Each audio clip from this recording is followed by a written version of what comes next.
자, 그래서 이제 그 surrogate objective라고 하는 것이 있고요. 이게 우리가 원하는 어떻게 보면 그 우리가 원하는 타겟 팔러시의 true return이라고 되어 있습니다. expectation, summation, R,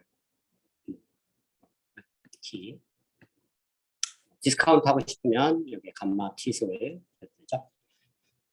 어떻게 보면 우리가 원하는 가장 바람직한 true return이 되겠죠. 근데 이거를 이제 다이렉트하게 구하기가 어려우니까, 그리고 지금 어떤 문제가 있냐면 팔러시가 지금 업데이트하기 직전의 팔러시하고 업데이트하는 팔러시가 사실은 세타가 바뀌면서 급격하게 변하고 있죠. 그래서 이 둘 사이의 관계를 우리가 4장에서 배웠던 오프 팔러시 관계로 보자는 얘기죠. 약간 발상의 전환인데 사실은 오프 팔러시는 하나는 비헤이비어 팔러시가 하는 타겟 팔러시 이런 관계였는데 여기서는 시간 축상에서 직전을 약간 비헤이비어 팔러시를 보고 새로 업데이트하는 놈을 타겟 팔러시를 보자라는 겁니다. 근데 새로 업데이트하는 놈에 의해서 이제 이 에타라는 트루 오브젝티브가 있는 거고요. 자, 그랬을 때 그러니까 우리가 원하는 그 팔러시에 의해서 팔러시 개념으로 보면 임포턴스 샘플링 팩터라는 게 있었죠. 이런 걸 곱해줘서 그 원하는 로스 펑션을 디파인 하는데 이건 이제 그림으로 좀 보도록 하겠습니다. 이 빨간색이 사실은 우리가 원하는 로스 펑션이 되겠다는 얘기죠. 근데 이게 계속 변하는 거니까 사실은 미리 알 수 없는 어떤 그런 함수다. 한계가 있습니다. 그리고 바로 직전의 팔러시에 의해서 만들어진 그 로스 펑션, 이것도 사실 바람직한 건 아니죠. L 올드입니다. 녹색이 있고 다시 빨간색이 우리가 오는 겁니다. 근데 이 빨간색 로스 펑션을 바로 구하기가 어려우니까 직전의 그 팔러시에 의한 어떤 로스 펑션 앞에서 디파인한 이놈에다가 약간의 모디피케이션을 가해서 이런 모디피케이션을 가해서 파란색으로 대체하자. 그래서 파란색이 서로깃이 된다. 뭐 예를 들면 대리모 할 때 서로깃 마더라고 하죠. 그래서 오브젝티브 펑션을 대리한 서로깃 로스 펑션이 된다라는 겁니다. 그래서 이게 아이디어란 오브젝티브고 이거를 서로깃한 로스 펑션으로 바꿔치기 하겠다라는 얘기가 되겠죠. 그래서 CKL은 뭐냐면 C는 적절히 조정 가능한 여러분들 머신러닝에서 배웠던 하이퍼 파라미터가 되고요. 그 다음에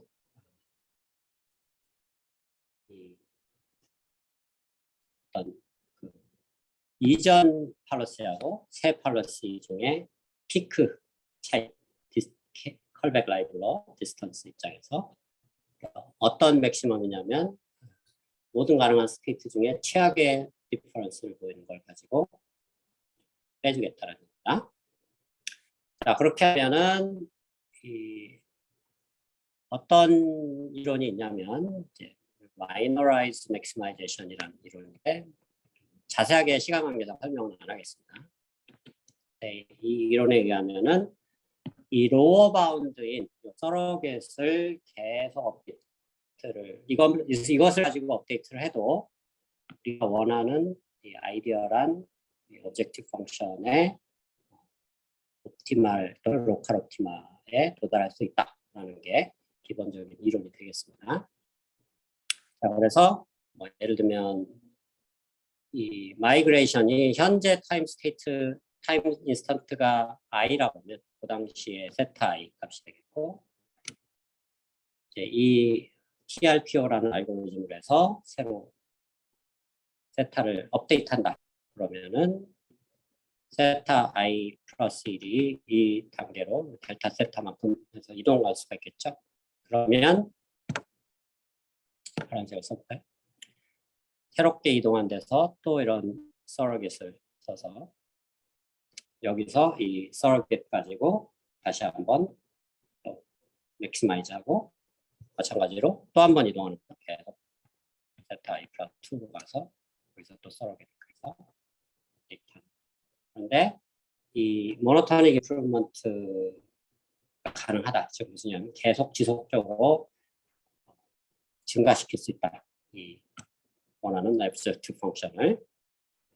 그래서 이런 최적화에 관련된 이론이 있고 상당히 복잡한 이론이긴 합니다. 어쨌든 근데 기본 개념은 알고리즘은 이런 식으로 해서 업데이트가 되면 즉 무슨 얘기냐면 원하는 로스 펑션 또는 업데이트 펑션을 익젝트하게는 못 구하니까 그거를 컬백 라이블러 디스턴스로 로우 바운드를 해서 로우 바운드를 계속 업데이트해 나가도 우리가 원하는 솔루션을 근접해서 가져갈 수 있다라는 게 임프루먼트 시어리의 핵심이 되겠고 이 임프루먼트 시어리를 활용한 게 TRPO 알고리즘이 되겠다 그런 얘기입니다.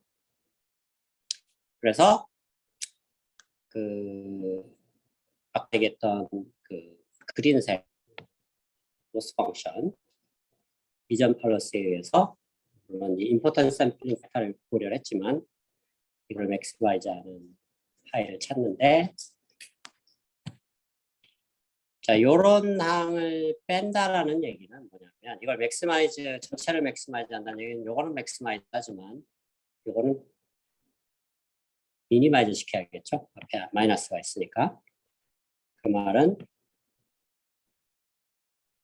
컬백 라이블러는 두 디스트리뷰션의 거리를 나타내니까 급격하게 팔로시를 변화시키지 않는 방향으로 학습시키라는 얘기입니다. 즉 아까 얘기했지만 이런 상황을 만들지 말라는 얘기입니다. 절벽길을 통해서 지난번에도 얘기했지만 자율주행차가 움직이고 있을 때 오버 익스플로레이션을 해갖고 절벽 밑에 떨어지는 상황을 만들지 말라는 얘기입니다.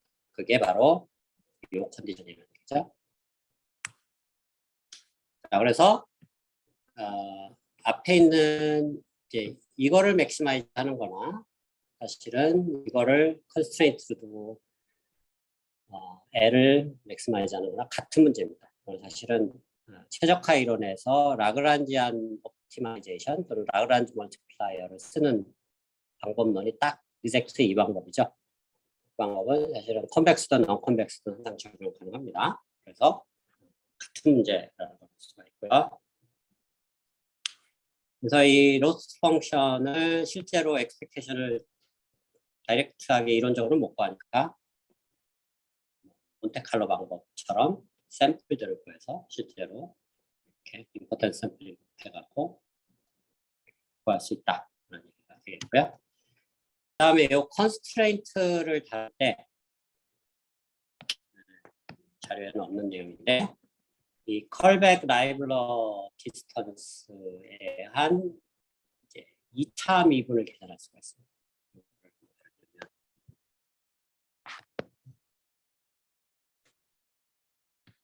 세타 i 라운드 세타 j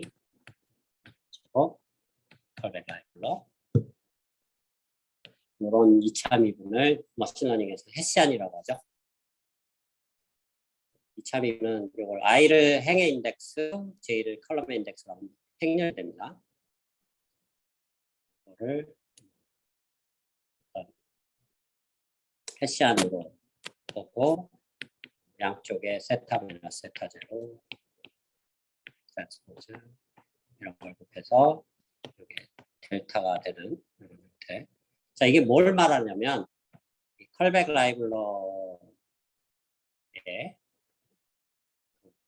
1차 그 미분은 이미 어느 정도 옵티멈에 도달했다라는 거 가정하면 제로가 돼버리죠. 1차 텀 제로가 되고 2차 항부분을 미니마이즈 할 때. 즉 무슨 얘기냐면 이 컬백 라이블러를 이게 세타에 대한 2차식이 되겠습니다. 쿼드라틱 폼이라고 부르는데 선형돼서 이 2차 함수로 approximate를 하겠다는 거죠. 그 의미가 되겠고요. 이런 뒷단 부분이 들어가서 그 부분을 계속 개런티를 하면서 돌리는 알고리즘이 TRP 알고리즘이 되겠고요.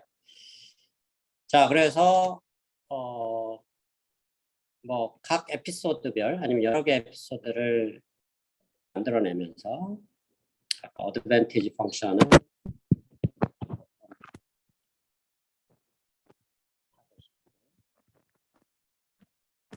밸류 펑션 또는 베이스라인 타임 스텝별로 다 계산을 하고 그다음에 그레디언트를 구하는데 이것은 내추럴 그레디언트를 쓰는데 내추럴 그레디언트에서 실제로 그레디언트 로그 파이 곱하기 그레디언트 로그 파이의 엑스펙트를 구하는 게 굉장히 어렵습니다. 사실은.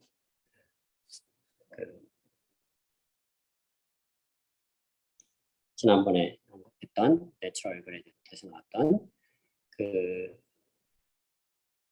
G라는 매트릭스였죠, 라지 G. 그래서 그걸 이제 칸주게이트 그레디언트라는 방법으로 옵티마이제이션 이론에서 빌려온 거라고 보면 되겠습니다. 그래서 그 그레디언트의 어떤 패시안 관련 이제 요게 아까 얘기했던 이 부분이죠. H라는 부분, H 부분을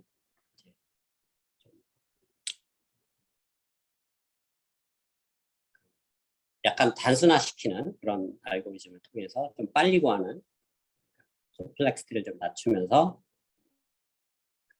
약간 성능을 떨어뜨리는 그런 방법으로 내추럴 그레디언트를 계산한다. 그래서 여기서 보면 이 조건이 계속 만족이 돼야 되죠. 어쨌든 간에 이렇게 표현을 하던 이렇게 표현을 하던 그래서 세타를 업데이트를 할 때 이게 지나치게 많이 업데이트 한다는 얘기는 러닝 레이트가 너무 크다는 얘기니까 이게 오버가 될 수가 있겠죠. 델타보다. 그러면 이거를 라인 서치라는 방법을 통해서 두 점을 찍고 세타에 대해서 이 값들을 비교해보고 그걸 반씩 잘라나가면서 찾아나가는 그런 알고리즘이 있습니다. 라인 서치라고도 부르고 바이섹션 알고리즘이라고 부르는 그런 알고리즘을 통해서 세타 업데이트하는 양을 조절해주는 그런 오퍼레이션을 추가적으로 한다. 그러니까 여기서도 볼 수 있듯이 상당히 복잡한 알고리즘이 들어갑니다. 이제 내추럴 그레디언트도 계산해야 되고 중간에 세타를 한 번 구하고 바로 SGD를 하는 게 아니고 그 세타를 다시 줄여주는 러닝 레이트의 크기를 조절해주는 그런 추가 스텝이 들어가면서 기본적으로는 폴리시 그레디언트죠. 폴리시 그레디언트 알고리즘이 돌아가는데 다른 점은 요거를 개런티하는 알고리즘을 돌리겠다. 그래서 이게 Trusted Region Policy Optimization 되겠고요. 이거에 대한 이제 뭐 논문에서 같이 해온 뭐 성능 커브입니다. 수병축은 뭐 이터레이션 되겠고 수직축은 리턴 값이 되겠죠. 그래서 지금 TRP 알고리즘이 요 오렌지색 베스트까지는 아닌데 세컨 베스트에 해당됩니다. 그리고 가장 좋은 거는 내추럴 그레디언트 쓰는 내추럴 펄시 그레디언트 키가 트렁케이티드 됩니다. 두 개가 가장 이런 무조건이라는 태스크에서 워커라는 태스크에서 가장 좋은 성능을 보이고 있고 재미난 사실은 우리가 실장에서 배웠던 가장 기본적인 펄스 그레디언트 알고리즘 녹색이죠. 상대적으로 상당히 안 좋은 성능을 보이고 있다. 뭐 이건 어떻게 보면 예상했던 거죠. 아까 얘기했듯이 지나치게 펄스를 급격하게 변환시키면서 성능이 높아질 수 있다라는 얘기를 했고요. 그 다음에 이번 시간 내지는 다음 시간에 배우는 policy gradient의 약간 디터미스틱한 버전이 있습니다. 디터미스틱한 policy 버전이 DDPG라고 하는데 이것도 많이 쓰입니다. 사실은 그 버전도 상당히 안 좋은 성적을 보이고 있고 사실 이거는 우리 수업 시간에 다루는 내용들은 아니지만 IPS라든가 CM라든가 CMA 이런 것들 CM 이런 종류들은 이제 그 어떤 알고리즘이냐면 기본적으로 그레디언트를 쓰지 않는 그레디언트 베이스드가 아닌 non 그레디언트한 어떤 방법론들이 되겠습니다. 그래서 강화학습으로 포함한 사람들도 있고 강화학습의 직전 단계인 그런 기본적으로 익스플로레이션을 그냥 위주로 하는 그런 알고리즘이다라고 보면 되겠습니다. 그래서 1장에서 세 가지 트렌드가 있었다고 했죠. 트라이얼 에러 러닝이 있고 다이나믹 프로그래밍, 그다음에 TD 러닝이 있는데 트라이얼 에러만 하는, 즉 익스플로레이션만 하는 그런 종류의 알고리즘이다라고 봅니다. 대표적인 전통적인 알고리즘, 제네틱 알고리즘이라든가 이런 것들이 이런 계열에 속합니다. CEM은 크로스 엔트로피 메서드라고 하고 CMA는 코베리언스 매트릭스 어댑테이션 이런 것들의 약자가 되겠습니다. REPS는 무슨 experience replay 이런 내용이 되겠습니다. 그래서 약간 전통적인 최적화 방법론이다 이렇게 보면 될 것 같습니다. 그런 것들이 거의 그냥 바닥을 치고 있다 이렇게 좀 나온 지가 꽤 오래된 논문이라 전통적인 방법론하고도 비교했다라는 얘기입니다. 그리고 최근에 보니까 옛날에 동영상이 공개가 돼 있었는데 비공개로 바뀌었더라고요. TRPO라는 논문은 2015년 나온 논문이다. 관심 있는 사람은 좀 이론적인 디테일, 방금 설명한 그런 해시안이라든가 판주계 그레디언트, 그 다음에 모노토닉 임프루먼트 이런 쪽에 좀 디테일을 관심 있는 학생들은 관련 논문을 좀 자세히 읽어보면 디테일이 많이 나와 있습니다. 그래서 그 논문 플러스 이 논문에 있는 레퍼런스들을 차근차근 확인해 보면 TRPO에 대한 기본적인 이론을 알 수가 있고요. 자, TRPO의 약간의 단순화된 버전. TRPO는 아까 2차식으로 어프락시메이션 한다고 봤는데 프락시멀 이 PPO는 1차식 이름 이상하고 어쨌든 2차적인 어프락시메이션으로 조금 더 단순화된 버전이라고 보면 됩니다. 동일한 알고리즘이 되겠고요. 그 서러겟 로스 입장에서는 완전히 동일한 식입니다. 아까 C가 베타로 바뀐 것 같아요. 완전 동일한 식이죠. 그래서 동일한데 여기서 아까 C는 하이퍼 파라메터라고 했는데 이 프락시멀 PPO, 그러니까 PPO 알고리즘은 이 C 또는 베타를 다이렉트하게 알고리즘상에서 어댑트하는, 즉 루프상에서 이 C 또는 베타를 계속 바꿔주는 그런 역할이 됩니다. 즉 무슨 얘기냐면, 자 이게 어떤 기존의 전통적인 방법론으로 SGD를 해서 세타를 업데이트했을 때 이게 지나치게 많이 변화를 하게 되면 그러면 이 세컨 텀이 커지겠죠. 그러면 이게 지나치게 변화를 많이 한 거니까 SGD가 사실은 너무 많이 점프한 겁니다. 세타를 너무 많이 변화시킨 거죠. 그러면 SGD의 점프를 줄여주기 위해서는 이 하이퍼 파라미터를 더 높여줄 필요가 있다. 왜냐하면 이놈의 웨이트를 더 늘려줄 필요가 있으니까. 그렇죠? 이놈의 웨이트를 늘려준다는 얘기는 이게 크게 안 변하도록 다시 조정을 해준다는 얘기니까 그 말은 세타의 점프를 줄여줄 수 있다는 얘기죠. 간접적으로. 그래서 컬백 라이블러가 지나치게 커지면 이제 베타가 더 이상 하이퍼 파라미터가 아니고 어떻게 보면 트레이너블 파라미터라는 얘기죠. 베타를 SGD로 트레인을 하는 건 아니고 약간 아까 얘기했던 그런 라인 서치 방법으로 그래서 어떻게 보면 왔다 갔다 조절을 해준다는 얘기죠. 베타를 좀 높여주고 다시 돌려보고 그것도 모자라면 더 높여주고 아니면 또 지나치게 높였으면 또 다시 반쪽으로 잘라서 반으로 맞춰주고 이런 식으로 계속 반복을 한다는 얘기입니다. 그래서 어떻게 보면 베타 입장에서는 1차적으로 왔다 갔다 하는 그런 관계다. 근데 아까처럼 컬백 라이블러를 해시안을 계산해서 뭐 복잡하게 내추럴그레디언트 쓰고 이렇게 안 한다는 얘기입니다. 그런 관점에서 좀 단순한 연산량 좀 더 빠르게 돌아갈 수 있다라는 포텐셜을 보이고 있고, 근데 재미나게도 실험해 보면 어떨 때는 PPO가 더 좋을 수도 있습니다. 역설적으로 어떨 때 안 좋을 수도 있지만, 그래서 실험 결과가 나온 거고요. 그래서 PPO가 이 퍼플색, 보라색이고 TRPO가 약간 색이로 하늘색.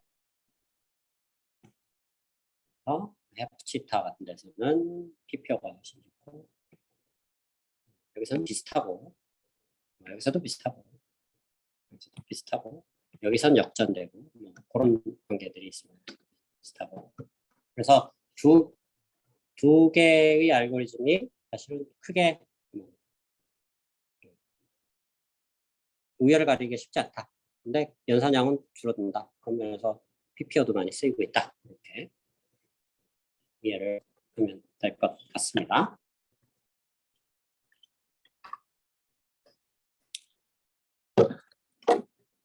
자, 여기서 이제 여러분들 이제 프로젝트도 하고 강의 자료에는 뭐 명시적으로 안 썼지만 하나 언급을 하고 넘어가야 될 것은 이 강화학습의 실험 환경에 관한 문제가 좀 중요한 문제가 되고 있습니다. 어떤 문제냐면 이제 저희 연구실 학생들한테 여러 번 언급을 한 점인데 강화학습 실험을 할 때 보통 체리 피킹이라고 하죠. 체리 피킹 현상이 실제로 많이 일어나고 있다. 어떤 캐나다에 있는 이름 까먹었는데 토론토 어느 대학에 있는 좀 많이 알려진 강학습 연구를 하고 있는 여교 그룹에서 사실 기존에 나와 있는 이런 뭐 TRPO, PPO 뭐 등등등 ACE3 뭐 많은 논문들을 실제로 한번 재구현을 해봤다고 합니다. 근데 놀랍게도 논문에서 주장하고 있는 성능을 제대로 보이고 있지 않는 논문들이 거의 한 70% 가까이 된다는 걸 발견을 했고, 그게 이제 한 3년 전, 4년 전, 코로나 전이었으니까 4년 전에 사실은 학계에서 큰 문제가 된 적이 있습니다. 이것을 이제 리프로듀서빌리티라고 하는데,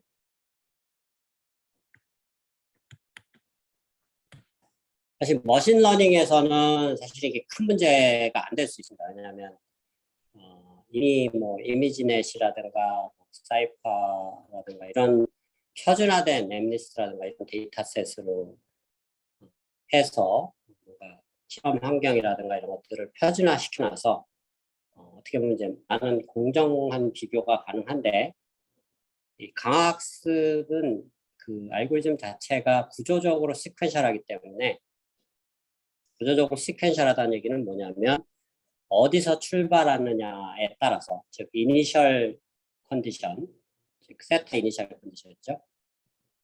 이 파라메타 또는 웨이트의 이니셜 컨디션에 따라서 성능이 들쑥날쑥한다는 얘기죠. 이 그림에서도 보듯이 여기 이렇게 쉐이딩하게 이렇게 돼 있는 이유는 이게 이제 평균적인 5개 다른 이니셜 컨디션, 랜덤 시드를 다르게 해서 한 것들을 평균을 낸 건데 가장 좋은 놈은 위에 가고 가장 못한 놈은 이렇게 된다.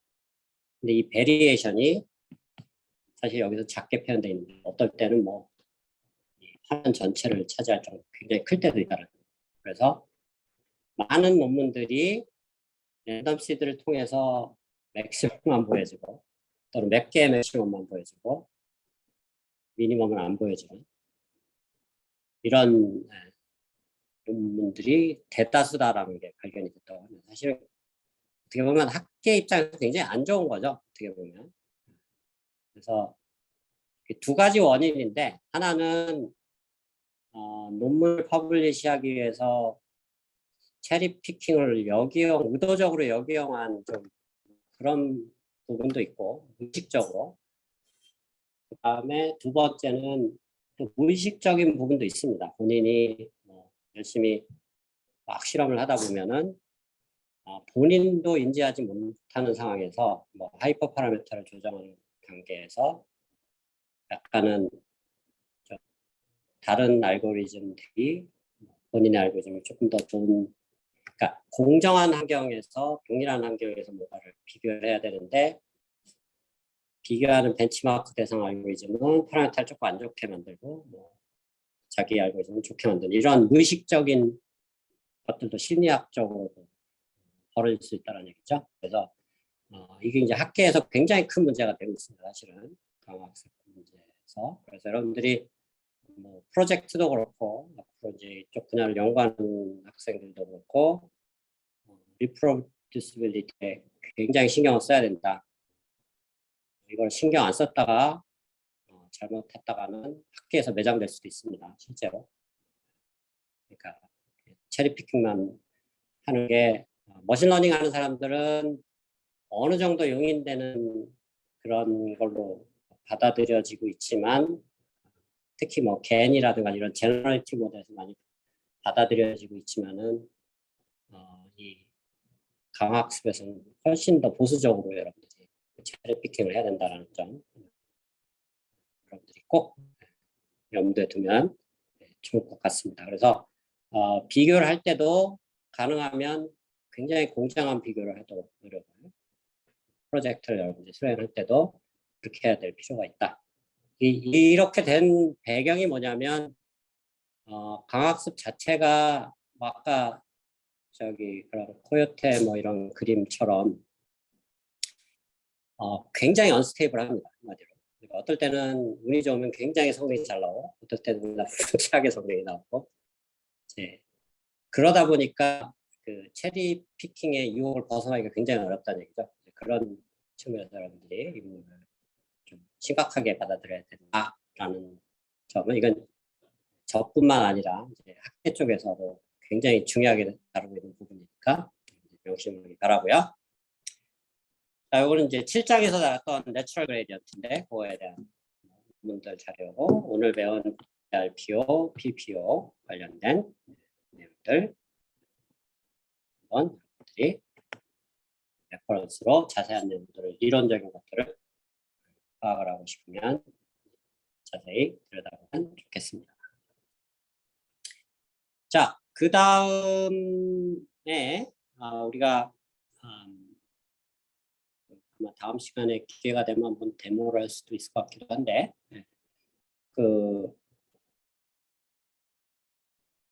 그 다음 문제 알고리즘 팔러시 그레디언트 알고리즘의 변형 두 개를 봤죠. 그러니까 지나친 팔러시의 변화를 제한시키는 전략이 TRPO, PPO가 되겠고 기본 아이디어는 컬백 라이블러로 이전 팔러시와 현재 팔러시의 디스트리뷰션의 차이를 가능하면 최소화시키는 게 기본 아이디어가 되겠습니다. 또 다른 방법론으로 여러분들 잘 알고 있는 이제 알파고를 개발한 딥마인드의 유명한 사람 있죠. 데이비 실버라고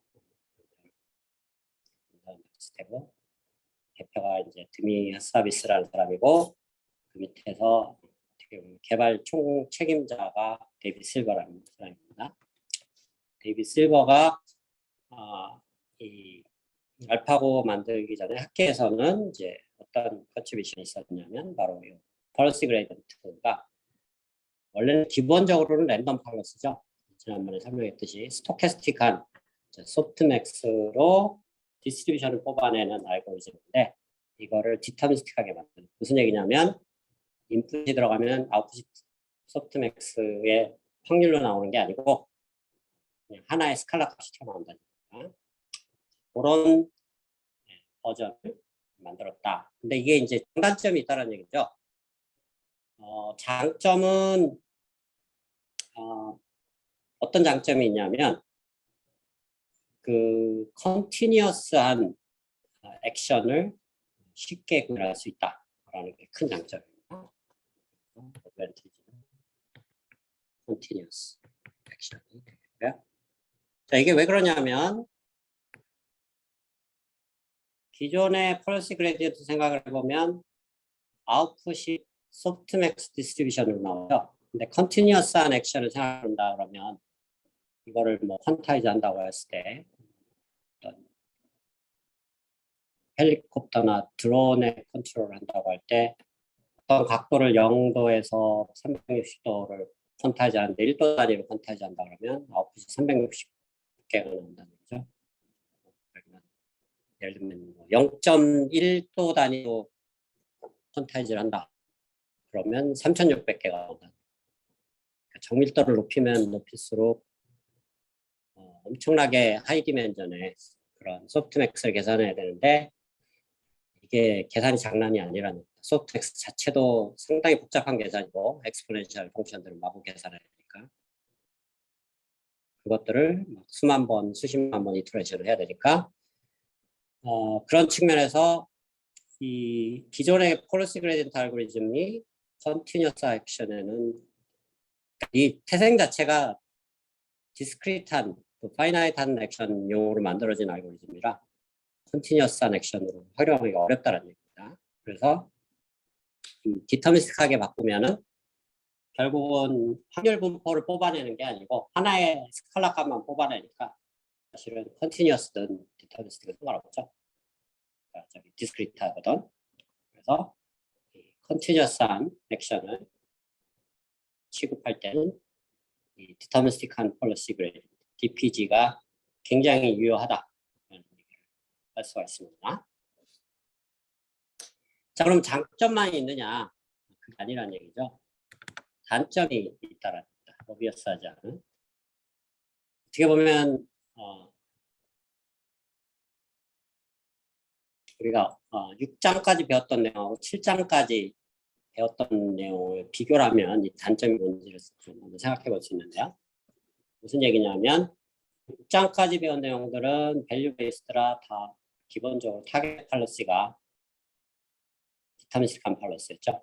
왜냐하면 벨만 이퀘이션의 솔루션이 옵티말한 거는 디터미스틱 할 수밖에 없다라고 알고 있기 때문에 물론 펑션 어프락시메이션을 가면 달라지지만 그래서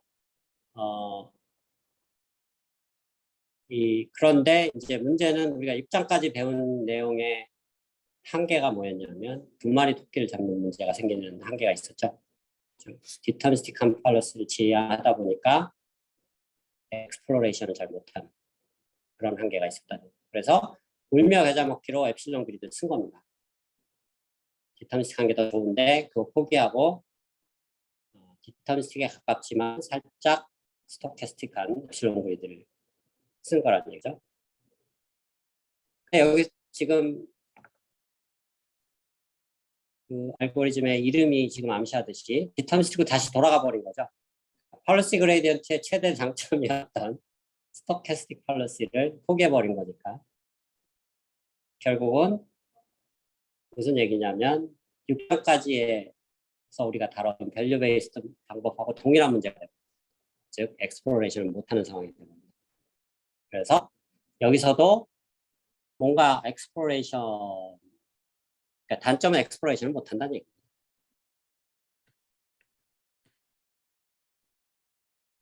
이게 나빠진다. 자, 그럼 이거 어떻게 해야 될 거냐? 여기서도 엡실론 그리드도 쓸 수도 있지만 엡실론 그리드보다 더 그냥 어비어스하게 어떤 방식을 사용하냐면 디스터미니스틱한 이제 액션이 나온다면 파이라는 게 이제 더 이상 디스트리뷰션이 아니고 그냥 펑션입니다. 스테이트가 들어가면 인풋으로 액션 하나만 딱 아웃풋으로 튀어나온다는 얘기죠. 그게 디터미니스틱의 의미니까. 근데 여러 가능한 액션들을 취하고 싶은데 그걸 못하는 거죠. 그래서 억지로 어떻게 해야 되냐? 액션 주변에다가 뭐 예를 들면 가우시안 노이즈 같은 거, 제로민의 어떤 하이퍼 파라메타인 적당한 베리언스를 갖는 가우시안 노이즈를 줘버리면 그러면 우리가 원하는 익스플로레이션을 어느 정도 할 수 있다. 그래서 어떻게 보면 엡실론 그리디와 비슷한 전략으로 문제를 해결하겠다라는 얘기가 되겠습니다. 자, 그 얘기가 여기에 있는 내용이 되겠고요. 자, 그 다음에 이제 추가적인 우리가 비교 대상으로 그러면 컨티뉴어스한 액션을 다룰 때 이게 뭐 장점을 갖는 알고리즘이라 사실은 컨티뉴어스한 액션을 다루는 알고리즘이 이거 하나인가 생각을 해보면 또 그것도 아니죠. 우리가 이미 컨티뉴어스한 액션 다루는 방법론을 이미 7장에서 배웠습니다. 가우시안 팔로시라는 방법론을.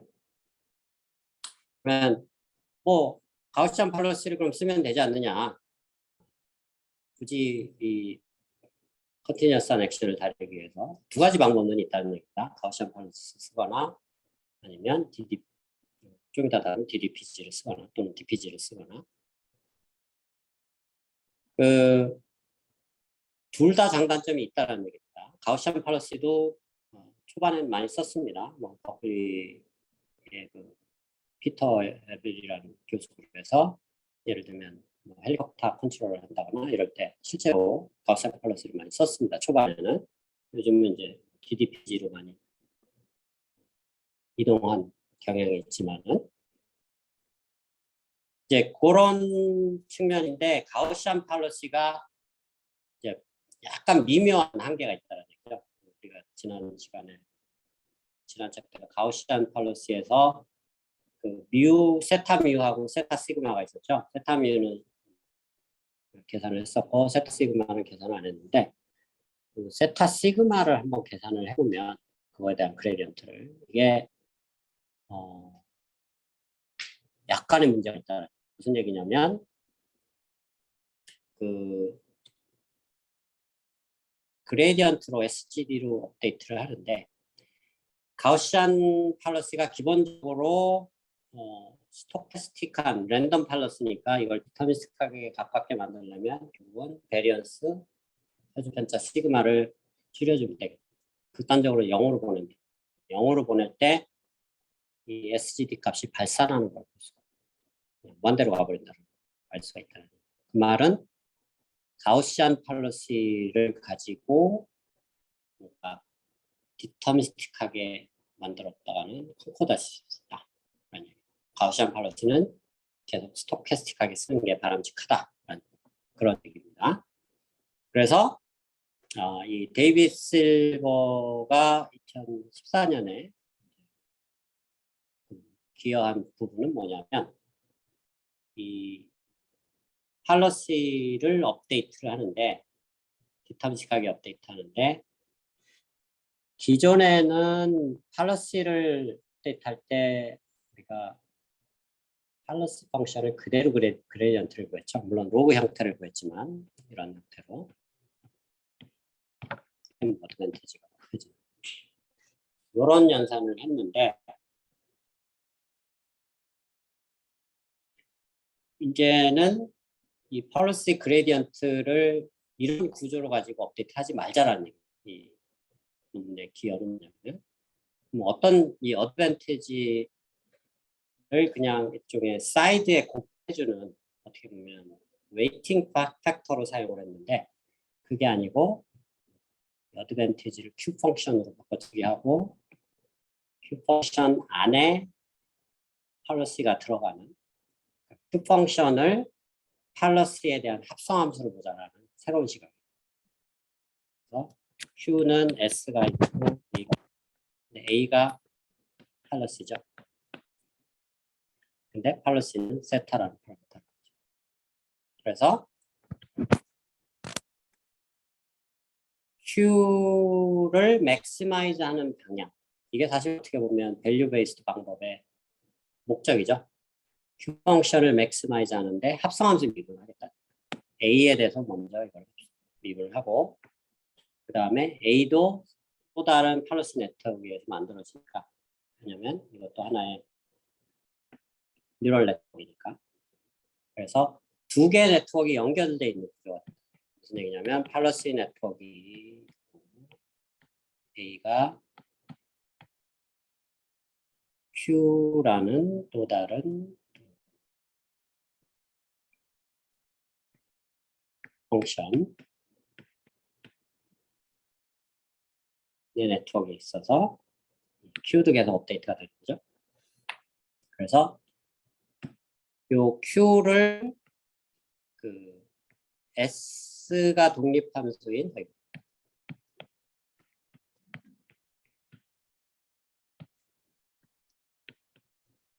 S가 독립함수인 어떤 합성함수를 보죠. 그래서 합성함수를 보고 합성함수의 미분을 취하는 형태로. 이놈도 딥뉴럴 네트워크이고 이놈도 딥뉴럴 네트워크이기 때문에 머신러닝에서 여러분들이 백프로퍼게이션을 배웠으면 보통 요 Q 네트워크 한 번에 SG되어 끝나고 또 파이 네트워크 한 번에 SG하고 끝나고 독립적으로 우리가 지난 시간에 배운 벡터 크리틱에서 그렇게 계산이 됐는데 이 두 개가 합성함수형 시퀀셜하다기보다는 말 그대로 합성함수입니다.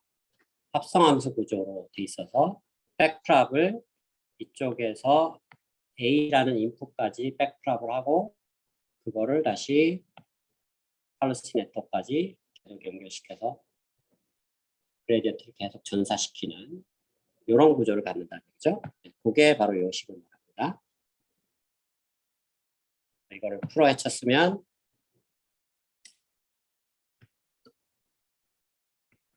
그레디언트 A, Q, S, A 그 다음에 그레디언트 세타 그 다음에 파이. 그래서 합성함수 미분은 바깥 함수 미분하고 또 안에 함수 미분해서 곱하는 거였죠. 바로 여러분들이 고등학교 때 배웠던 합성함수 구조로 DPG를 계산한다. 그래서 아까 얘기했지만 이 엑스플로레이션이 없는 점은 임의의 노이즈, 일반적으로 가우시안 노이즈입니다. 가우시안 노이즈를 더해서 문제를 해결하겠다라는 얘기고, 자 이게 어떻게 보면 팔러시 그레디언트를 좀 뭐랄까 밸류 베이스드 방법론하고 절묘하게 결합한 그런 느낌이 됩니다. 그래서 이 DDPG는 사실은 팔러시 베이스드 알고리즘이지만 사실은 실제로 사용되는 방법론들은 밸류 베이스드 방법, 밸류 베이스 방법론의 대표 주자가 DQN이죠. 지지난 챕터에 보듯이. 그래서 DQN에서 쓰였던 방법론들이 다 도움됩니다. 그래서 이 Q 펑션을 요 과정에서 업데이트할 때 Q러닝으로 타겟 네트워크를 업데이트하는데 이 무빙 타겟 문제가 있었죠. 그래서 그 타겟을 천천히 타겟 파라미터는 천천히 예를 들면 일정한 주기로 업데이트하는 그런 전략을 썼었죠. 그 방법이 있어도 그대로 쓰인다는 얘기예요. 그래서 DQN과 방법론은 굉장히 유사하다. 근데 기본적인 철학은 이건 폴러시 방법이다. 좀 상당히 어떻게 보면 두 폴러시 베이스드 액터 크리틱은 아닌데 폴러시 베이스드 방법인데 아주 재미나게도 약간 밸류 베이스드 방법의 방법론을 다 채용한 굉장히 특이한 방법론이 됐다라는 얘기고, 사실은 이런 합성함수 구조가 우리가 벨만 이퀘이션 상에서 본다 그러면 이게 결코 이론적으로 근거가 있는 구조는 아닙니다. 왜냐하면 밸류 베이스드 방법에 의해서 Q 펑션을 독립적으로 구한 다음에 팔러시를 찾아내야지 그게 벨만 이퀘이션의 어프로치지. 이거는 뭐냐면 Q 펑션과 팔러시가 막 믹스가 돼서 동시에 업데이트되는 약간 그런 문제가 있습니다. 그래서 사실은 그 동시에 업데이트 되기 때문에 그러니까 DQN에서도 발생 그때는 언급을 안 했던 것 같긴 한데 DQN의 또 다른 문제 중에 하나가 이제 바이어스 프로블럼이 있는데 DQN에 그런 비슷한 문제가 여기서 존재한다는 거예요. 그러니까 Q 펑션이 너무 오버 에스티메이트 되면서 바이어스가 발생하는 그런 한계가 여기서도 존재한다. 라는 얘기가 되겠고요. 자, 그래서 이게 이제 DPG라는 알고리즘이고 이거는 어떻게 보면 딥러닝이 나오기 전에 이렇게 되는 부분이고 이거를 딥러닝하고 결합한 즉 여기에 각각의 네트워크들을 기존의 리니어 네트워크로는 써왔다고 한다 그러면 이거를 논리니어 딥러닝 네트워크로 바꾼 것을 옆에 DB라는 용어를 붙여서 Deep Deterministic Policy Gradient 그래서 DDPG 알고리즘이라고 한다라는 얘기가 되겠습니다. 자, 그래서 DDPG 알고리즘이 방금 설명했듯이 기본적으로는 펄스 그레디언트 알고리즘이지만 약간 그 펄스 그레디언트의 사생아 같은 느낌이죠. 펄스 그레디언트의 기본 철학을 안 가지고 있고 약간 밸류 베이스드 방법을 가져온. 근데 그게 어떻게 보면 다이나믹 프로그래밍 또는 벨 매니피케이션 관점에서는 뭐라 그럴까 뭔가 근거가 있는 이론은 아니라는 얘기.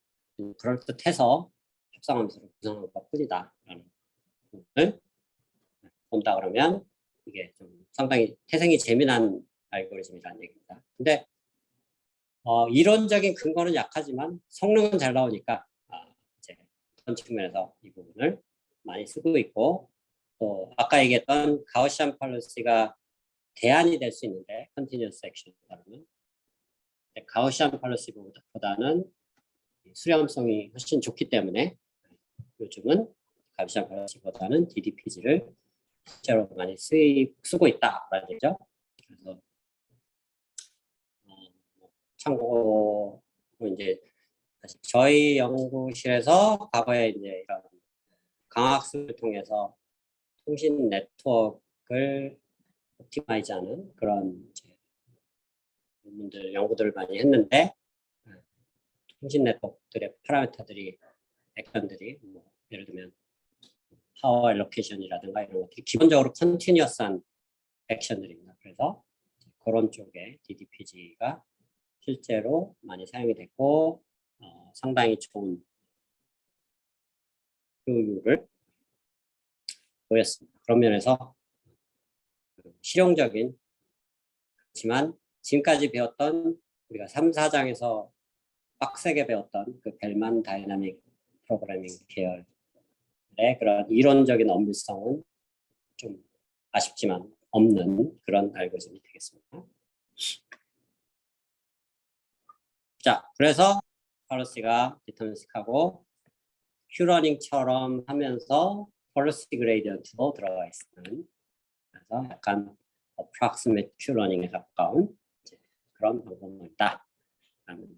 되겠고요. 사실 뭐 액터 크리틱적인 면도 있습니다. 크리틱인 면은 이걸 뭐 액터 크리틱 알고리즘이라고 부르지는 않습니다. 왜냐하면 액터에 해당하는 펄러시 네트워크를 독립적으로 학습을 안 시키니까. 그 Q 네트워크의 일부 서브 펑션으로 쓰지 독립적으로 학습을 안 시키니까 엄밀하게 액터 크리틱은 아니라는 얘기죠. 자, 크리틱은 DQN하고 동일하다는 얘기입니다. 그래서 Q러닝 부분으로 타겟 네트워크이고 학습시키려는 파라미터가 있고 타겟 네트워크는 슬로우하게 변화시키는 Q러닝 네트워크 파라미터가 있고 펄러시 파라미터가 있다. 지금 파라미터가 타겟 네트워크에 두 개가 있다. Q 네트워크에 대한 파라미터 W 그 다음에 펄러시 네트워크에 대한 파라미터 U. 그래서 이놈들은 뭐 일정한 주기로 예를 들면 뭐 이터레이션 10번마다 한 번씩 바꿔주는 형태로 가든가 아니면 요거를 내분점 구하듯이 신호 및 시스템으로 본다 그러면은 IIR 필터라고 합니다. 인피니트 임펄스 리스폰스. 그래서 IIR 필터 형태로 업데이트를 하는 이제 전기 전자공학 쪽에서는 IIR 필터라고 부르고 수학에서는 그걸 좀 멋있게 표현해서 폴리악 에버리징이라고 사실 이름은 거창한데 여러분들이 시노미 시스템에서 다 배웠던 내용이 되겠고요. 자, 액터는 아까도 얘기했지만 합성함수 미분이라고 했죠. 이 Q 펑션을 다이렉트하게 맥시마이즈 하는데 합성함수로 이렇게 그레디언트를 구하겠다. 이 각각의 미분들이 그레디언트입니다.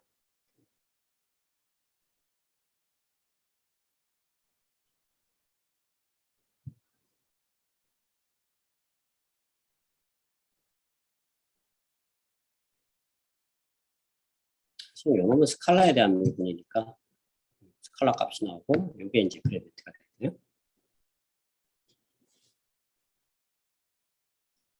자, 그래서 아까 설명 안 한 것 중에 하나가 이제 탁 DQN에서 이렇게 이네리트한 즉 어떻게 보면 거기서 인스파이어 돼서 받아온 테크닉이 이제 타겟 네트워크를 슬로우리 업데이트하는 게 있고 DQN의 또 다른 중요한 특징 중에 하나가 리플레이 버퍼를 쓰는 거였죠. 그래서 여기서도 여전히 그 어떤 에피소드들을 버퍼에 저장을 해놓고 그 중에 일부 세그먼트들을 SARS입니다.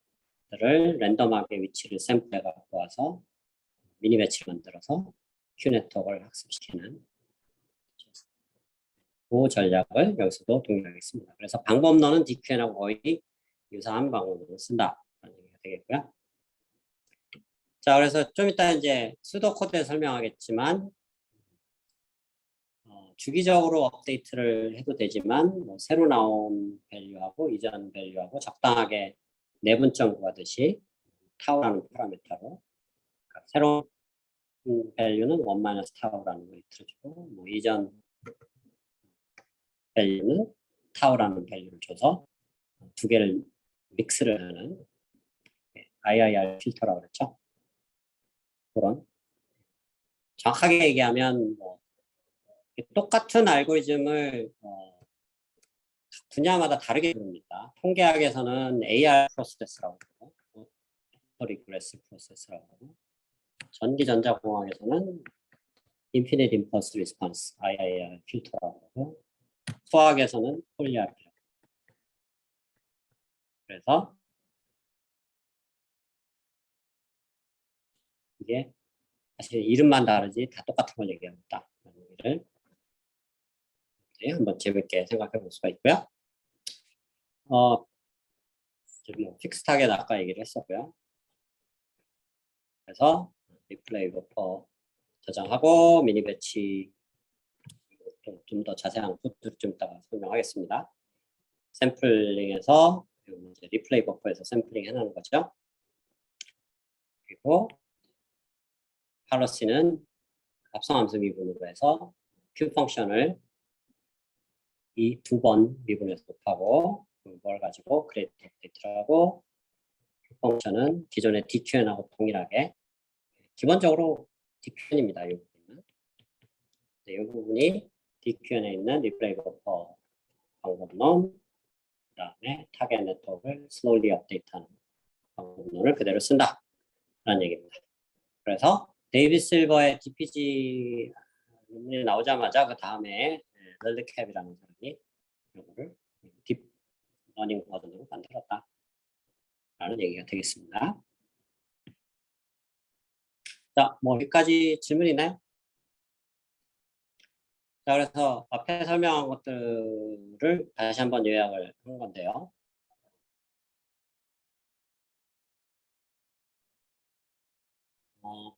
자료에 약간 시간이 남으니까 아마 다음 시간에는 액터 크리틱의 이제 실용화된 버전 AC2, AC3라는 버전들이 또 소타에 가깝게 많이 쓰입니다.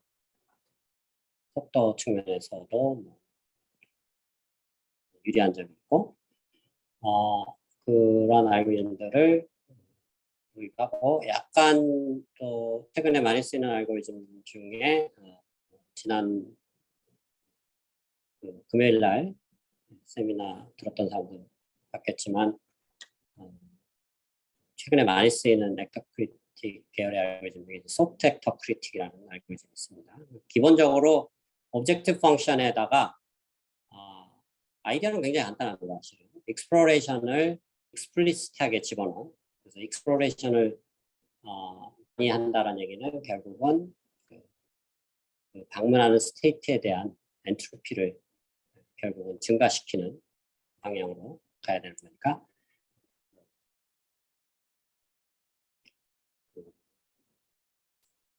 방문한 스테이트들에 대한 엔트로피를 추가적인 항으로 집어넣는 그런 방법론이 되겠습니다. 그런 내용들을 다음 시간에 다루게 되겠고요. 자, 다시 돌아가서 DDPG 알고리즘은 조금 더 디테일한 알고리즘 구성을 보면은 사실은 이놈은 그 재미나게도 사실 구현이 상당히 복잡합니다. 어떻게 복잡하냐면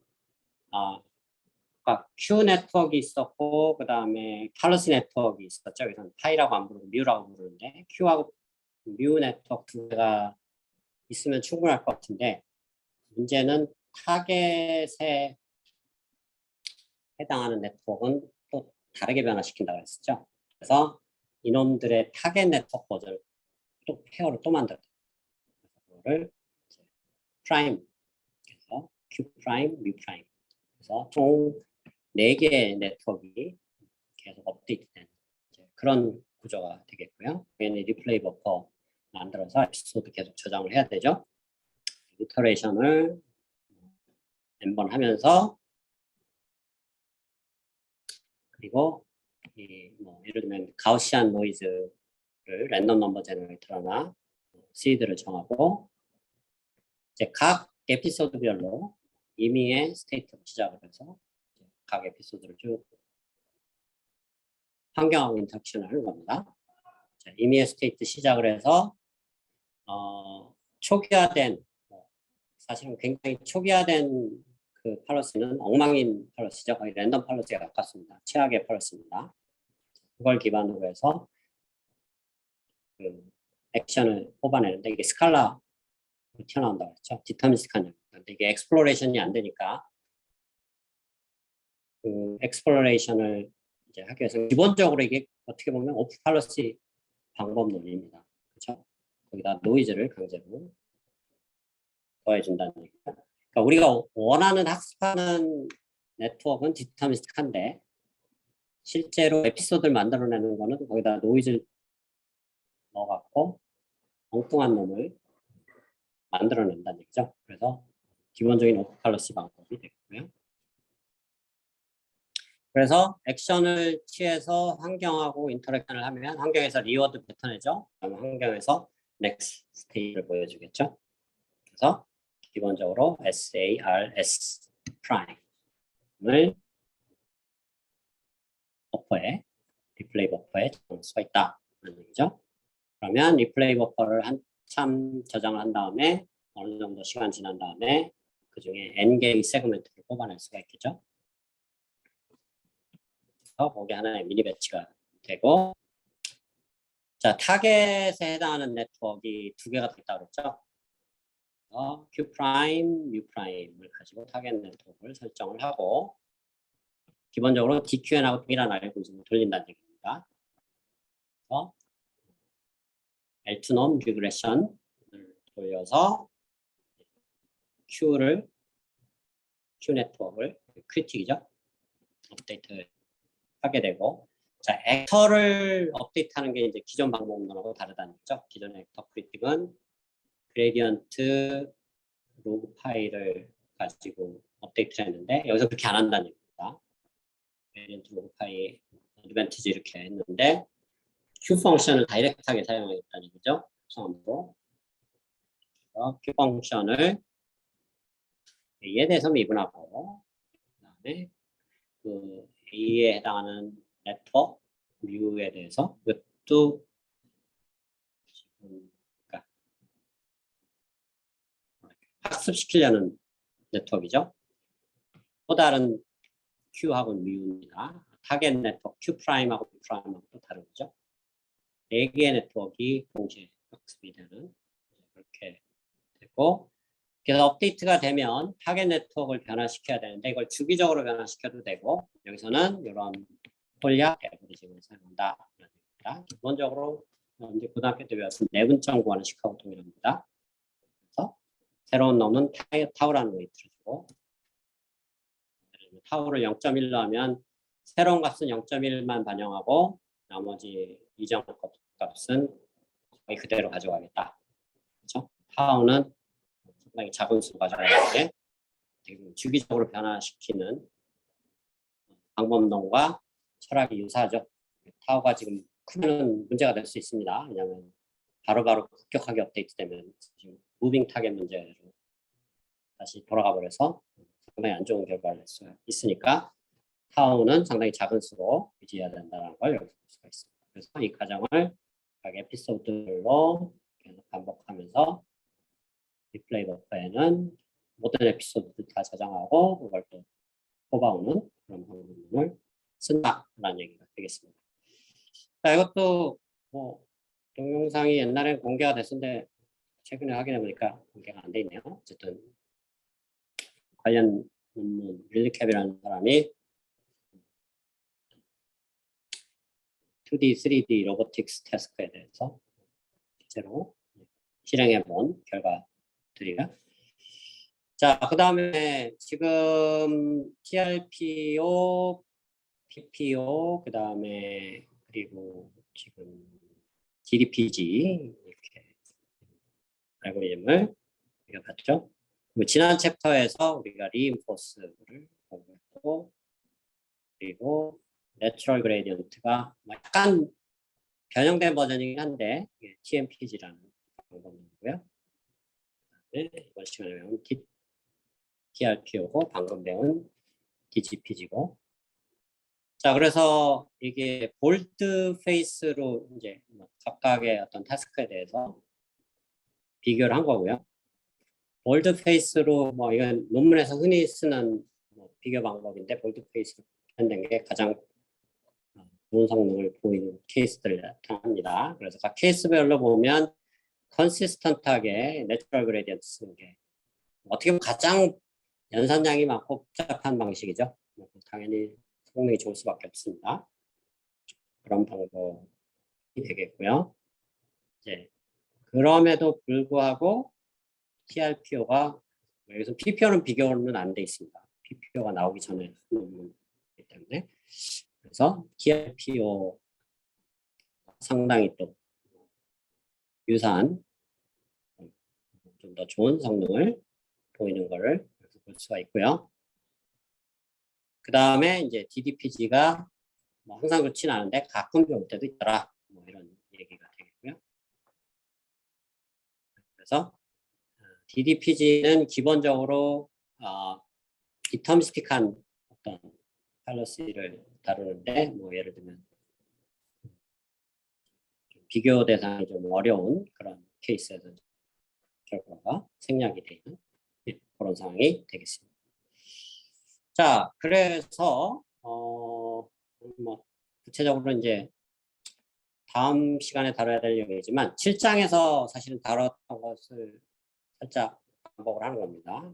어드밴티지 펑션을 이용해서 벡터 크리틱을 학습을 시키는데 크리틱은 이제 기본적으로 Q 펑션을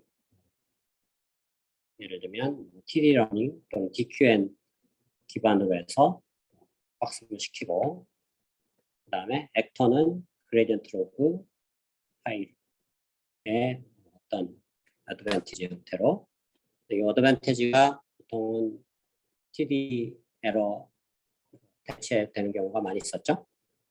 사실은 7장에서 다 배운 내용입니다. 근데 그 7장에서 배운 내용을 좀 패럴하게 스피드업한 그런 이제 방법론을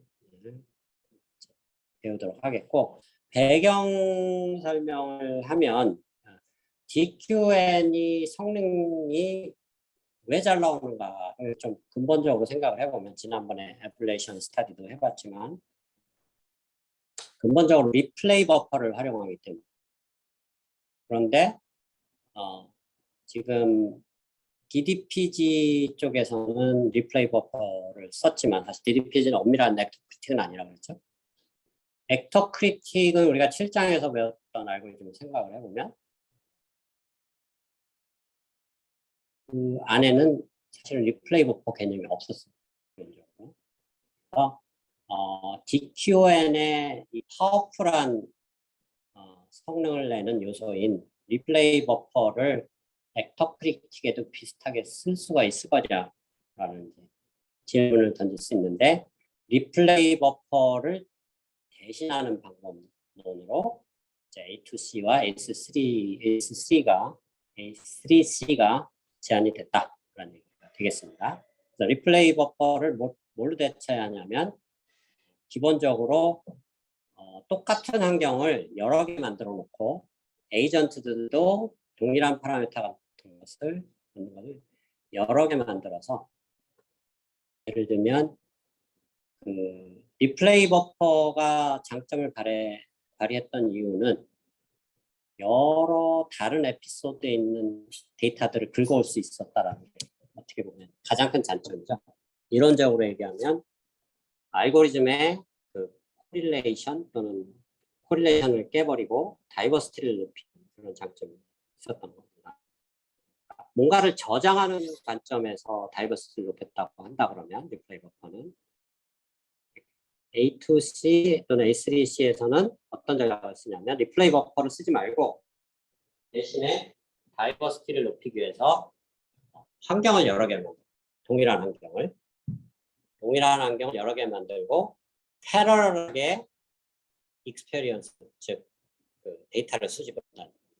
환경이 하나만 있으면 시퀀셜하게 한 번에 한 번씩만 인터랙션해서 가져올 수 있는데, 환경을 10개를 만들어 놓으면 동일한 환경을, 그리고 독립적인 그 에이전트들을 10개를 만들어 놓고 각자 따로따로 환경하고 인터랙션을 해서 인터랙션하는 결과들이 10개가 나오면 그거를 다 합쳐서 동시에 업데이트하는 방법이 A2C고, 그래서 싱크로너스라는 의미가 되고요. 그거를 어느 게 먼저 나오든 순서에 상관없이 먼저 업데이트 나오는 결과만 가지고 바로바로 업데이트하는 방법, 즉 비동기식입니다. 그런 방법이 A3C가 되었습니다. 그래서 이거는 어떻게 보면 이론적으로 뭐 크게 의미 있는 방법은 아니고, 그러니까 우리가 배웠던 7장에서 배웠던 액터 크리틱과 크게 차이가 없는 알고리즘입니다. 이론적으로 거의 동일한 알고리즘이고 구현 방식이 다르다.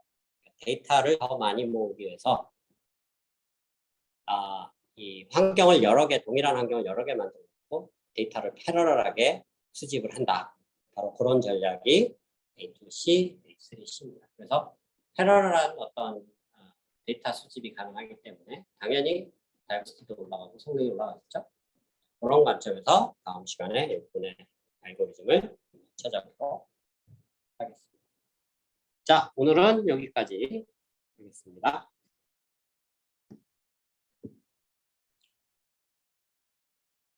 질문이 있나요? 끝내기 전에?